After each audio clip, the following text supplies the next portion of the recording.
Because so often in these kinds of attacks, we focus so much on the investigation, the attacker, what happened, and we forget the victims. For example, in this case, what do we know about these 4 people who were killed?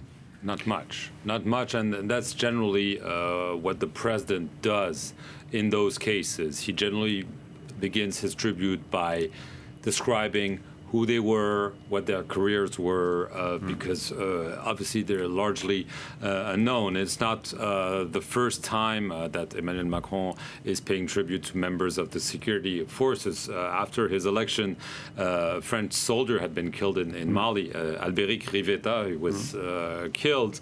Then you had a case lots of people might remember, Arnaud Beltrán, who was killed during a hostage-taking situation in the south of France. There was a very solemn tribute. And just back in May, 2 special forces soldiers, Cédric de Pierrepont, Alain Bertoncello, were killed during a hostage rescue operation in Africa.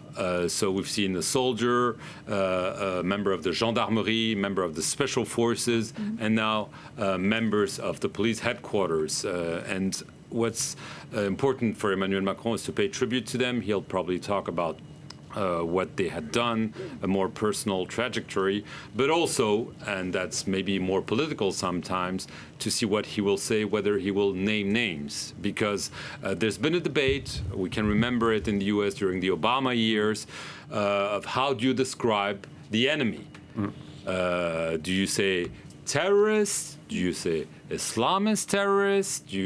How do you define it? And clearly, this is an issue during the last tribute to those 2 special forces.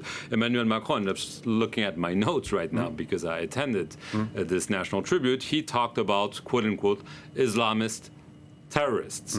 So he clearly tried to define it as narrowly as possible, but it's obviously always a fine line because there is this notion that if you say, okay, Islam is the problem, then you infer that Muslims are the problem. The president will never say this, but the fact that you say Islamist terrorist is already more precise, some might say, more dangerous sometimes than just saying they were victims of terrorists. Obviously, every word of the president is much more important, much more charged.